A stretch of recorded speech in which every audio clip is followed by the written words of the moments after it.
Hello, my name is Kinlock and I really like musical theatre, and that's why I'm here, so that I can talk about it. I hope that is also why you are here, so you can listen about it. When I see musicals, it gives me lots of thoughts, and then I just have to speak them into the world. And I just saw a musical, and so I have lots of thoughts that I need to speak into the world. It was a musical that I'm not that familiar with, so I'm like still processing it.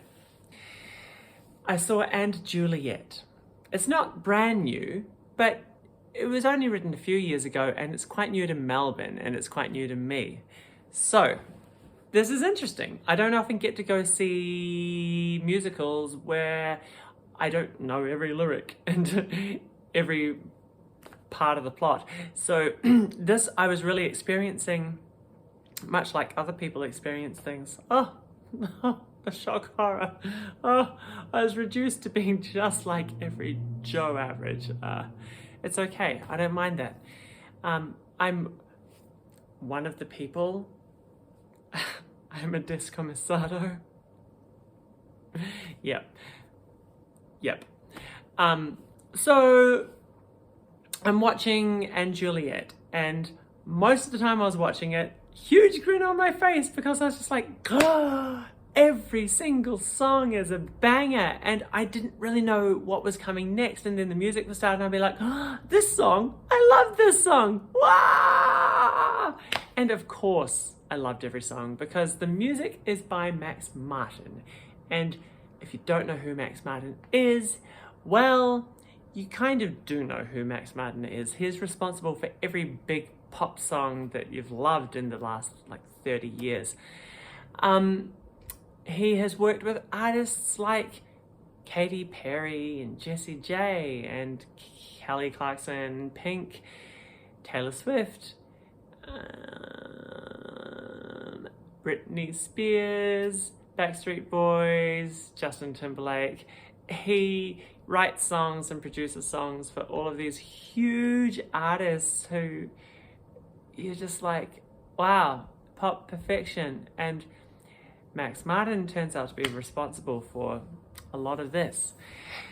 So I think it's a very clever idea to have a show that showcases his music, because you've suddenly got this huge catalog to draw upon, which means that you can like pick the best songs and pick the right songs for the right moment and stuff, which is what lets a lot of jukebox musicals down. So And Juliet already like has an advantage in this way. The other way in which it has an advantage is that the story they're telling is And Juliet, which is Romeo and Juliet without the Romeo. So it's a story that everyone knows, right? Everyone knows Romeo and Juliet. And this is kind of a sequel, I suppose, but at least you like are walking in there familiar with the characters and the setup. So when they try and do something different with it, you're like, oh, okay, I get it. Yep. Basically the setup is, what if Juliet wakes up at the end of Romeo and Juliet, and instead of going, oh, he's died, I'll kill myself too. What if she was just like, oh, he's died, that relationship didn't work out, but I'm young. I've got my whole life ahead of me. How about I just like climb out of this tomb and get on with it? And I saw this show at Easter, so that felt very appropriate. Like, let's just resurrect ourselves and climb out of that tomb. Yeah, so that's kind of what this show is exploring. So, what did I love? I loved the music. I loved the singing. I loved the dancing. The dancing is, I wouldn't say it's like doing anything new or unusual, but it's just very like high caliber pop concert, hip hop, very, very tight, sharp, just visually excellent and very energetic. Loved that. It was expertly done, can't fault it. The costumes were all very beautiful. They kind of reminiscent of like Elizabethan England with like the, you know, the weird neck frilly things and like the, I don't know what they are, like culottes, like those weird, that shape that goes out. I know nothing about Elizabethan fashion, sorry, but I recognized things and I was like, oh, but this is a really clever spin on it that makes it more colorful and interesting and fresh. And then you put a bomber jacket over the top and it's like cool. So there was like that shout out, but it was also like bringing something new and cool and fresh and young. Yeah. So costumes were awesome. Just visually, everything was great. Like, it was like a pop concert, and you know, but like a good pop concert. One of the ones that just goes all out. You know, like it makes me think kind of Michael Jackson back in the day, or I mean a Britney Spears pop concert, but most people probably haven't seen a Britney Spears pop concert, and shame on you. But yeah, there's like stuff coming up out of the ground. There's stuff dropping down from the ceiling. There's colorful things floating around. There's animated projections or like video kind of stuff happening on the screen at the back, and just everything's just so beautiful. Like it's just good to look at and visually rewarding. So enjoyed that. Was there anything else I really want to talk about that I really enjoyed? Just the nature of the music, the fact that everything is very upbeat. It's empowering. It makes you feel good about yourself. It's pure pop joy, you know. So many of the songs are just, I mean, there's the nostalgia element to a lot of them, like when it's Backstreet Boys or Britney Spears. There is that nostalgic element that goes, ah, yes, I remember this song. But the music of that time was also, I think, just a lot more upbeat and feel good than some of the music I probably tend to listen to now. And that maybe is just my fault. But yeah, there's so much joy in this music, and that really carries this show. Because do you know what doesn't carry the show? The characters and the story and the writing. Sorry, but I thought the jokes were usually unfunny, and I thought the characters were uninteresting. I just didn't care about any of them. I didn't believe most of the relationships. The story has a really strong setup, and then it doesn't quite pay off in the way that I would expect. So to explore this, I'm probably going to have to mention some spoilers. I'll try not to be too spoilery, but I might have to be a little bit spoilery. So if you don't want any spoilers, go watch the show, then come back and then listen to this. The story essentially sets itself up at the beginning with William Shakespeare and his wife, Anne Hathaway. No, not that Anne Hathaway, just a different Anne Hathaway. You can have more than one person with the same name, it's okay. Sort of arguing about Romeo and Juliet and about the ending. And Anne says to Will, what if she doesn't kill herself? Like, you know, what if she decides to live, choose life? And he's like, oh, well, I like my ending. And she's like, yeah, but what if? Can we explore that? And he's like, what would that look like? And then the show, as it were, is exploring what that would look like. And so Anne is essentially writing this show, and then William sometimes has some input. It's a framing device that I think is a good idea, because it introduces this idea that they are sort of unhappy in their marriage, and Anne wants to assert herself a bit more and get some respect, but also just be treated the way that she deserves to be treated. And well, that's the same thing, isn't it? I don't know. I'm single. I don't know how relationships work, but She's wanting things like crazy, that a woman might want things, have desires of her own and stuff, but apparently that's a thing. And Will Shakespeare is like, oh, really? I don't, are you sure? Is that a, tell me more? And I think it's clever to have this framing device of we are exploring their relationship through this story. The problem is, like, it sort of sets it up that way and it doesn't really follow through because they put themselves in the story, like there are characters in the story played by the same actor that plays Anne, and there are characters in the story played by the same actor that plays William, and yet none of those characters get to do anything. They just do not have storylines. It's a weird choice. It's like, I thought by putting yourselves in the story, we were going to explore Anne's desires and fantasies and what she wants and needs from a relationship, and give William a chance to prove himself in that role. And is he the person that's right for her, or is he not? So that by the time we get to the end, we kind of know if they are going to like stay together and work on their relationship, or if they're going to break up and call it all off. And it sets up this concept and it doesn't do that. There are no like turning points throughout where they make decisions about each other, or they kind of explore sides of themselves that they want to know more about. It just doesn't happen. Instead, we get all these other little love stories with other people. So Juliet gets a love story, and her best friend May gets a love story, and her nurse gets a love story. I think that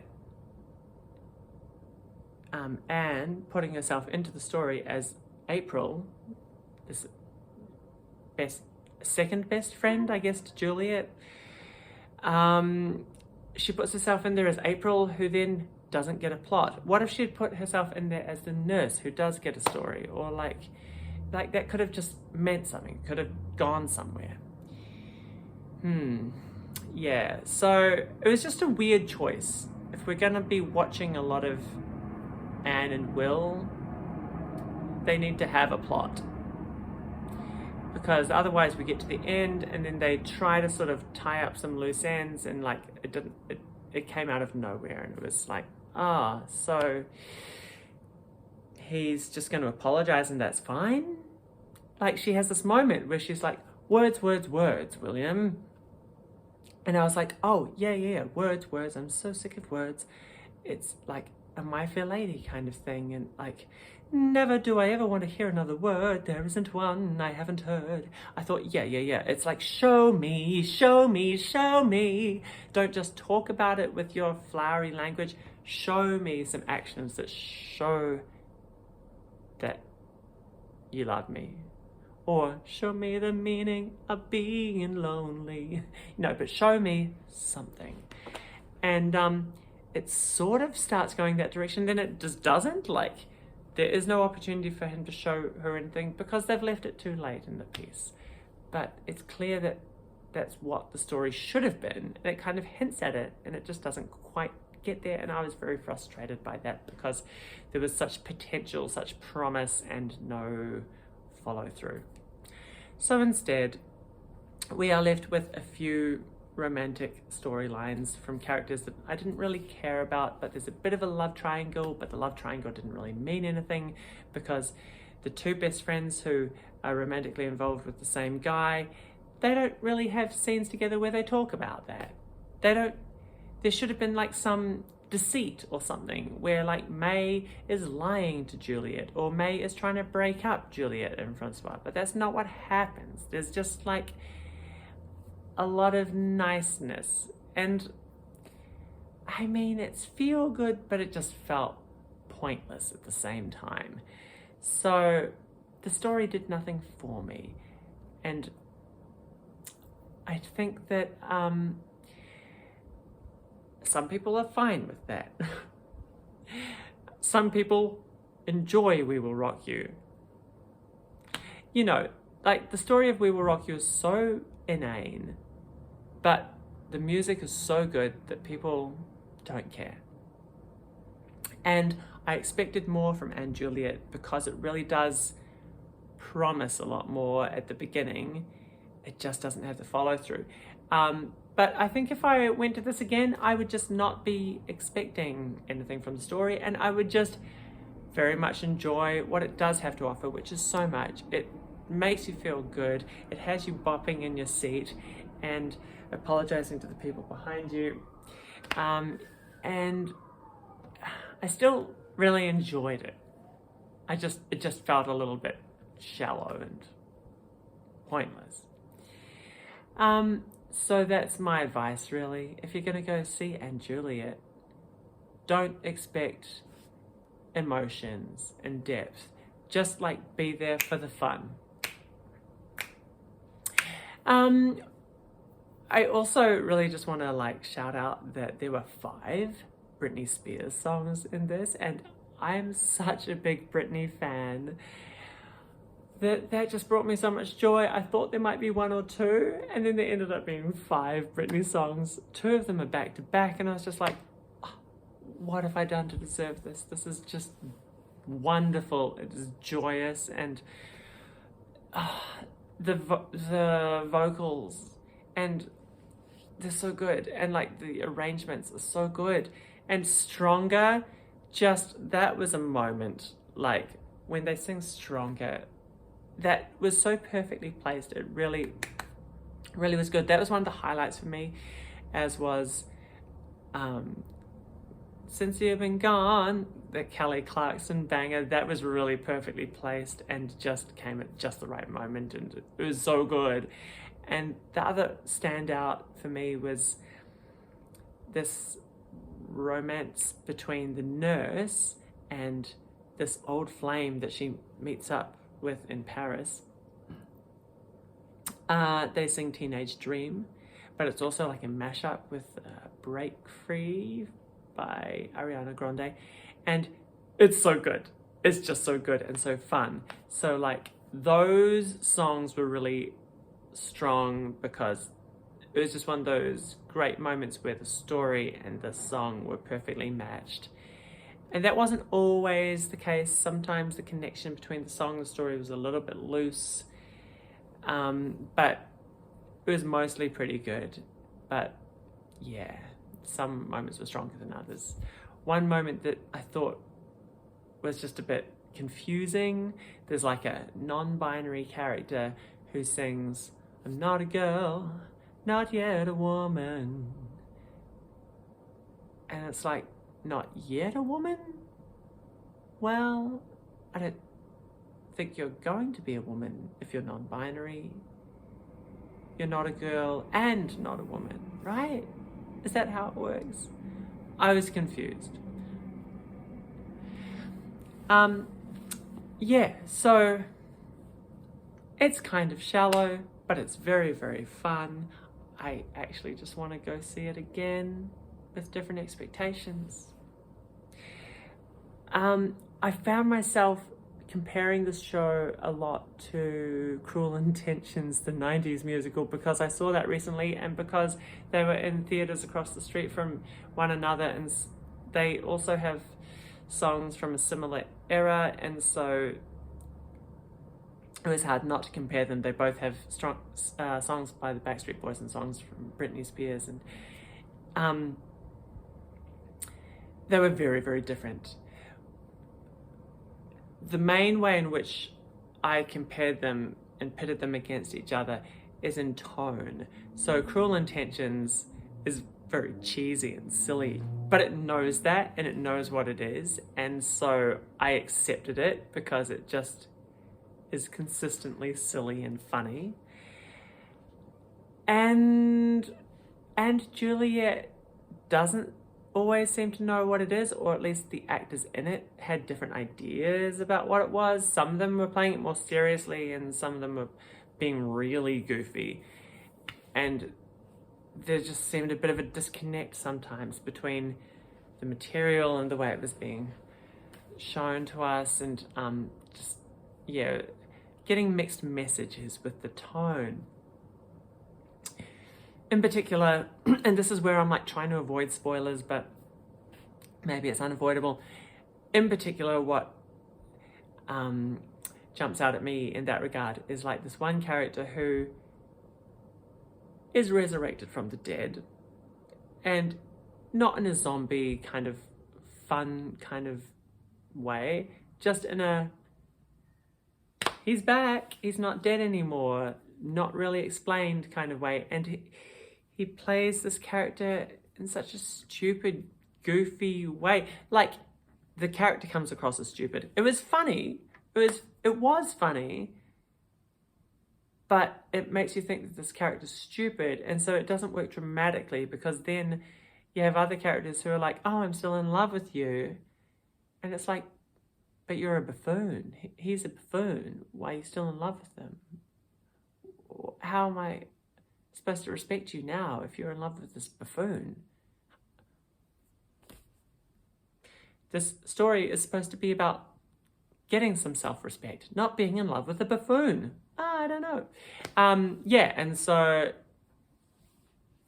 that.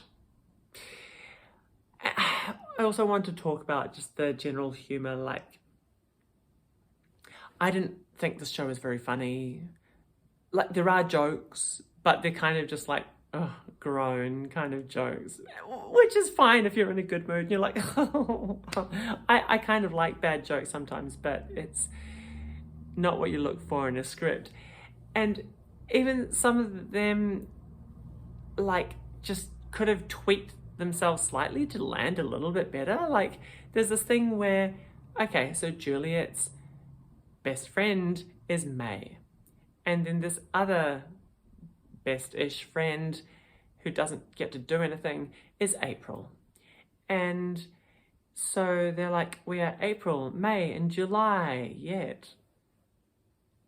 Like, get it? April, May, July. And it's like, well, April, May, July isn't a thing. If one of them was called June and you had May, June, and July, that's more of a thing. And maybe because Juliet's trying to run away from her parents and like hide from them, maybe she changes her name and it's like, what should we call you? Well, how about we call ourselves May, June, and July instead of Juliet? Like, that could have been more of a thing. But just being like, April, May, July, it was just weird and unnecessary. And then, yeah, if you're naming people that way, why is the nurse called Angelique? Like, the nurse has never had a name before, and now you're calling her Angelique. She could have been named June, or April, or February. I don't know. Like, she could have been named something like that. And it just might have been a commitment to this joke, which maybe it's not worth committing to. It wasn't that funny, but I'm like, I'm sure I can make this funnier than it is. Maybe I can't. Okay, so those are my thoughts about & Juliet. Go see it. It's very enjoyable. Just don't expect it to like speak to you on a deep level. That is my conclusion.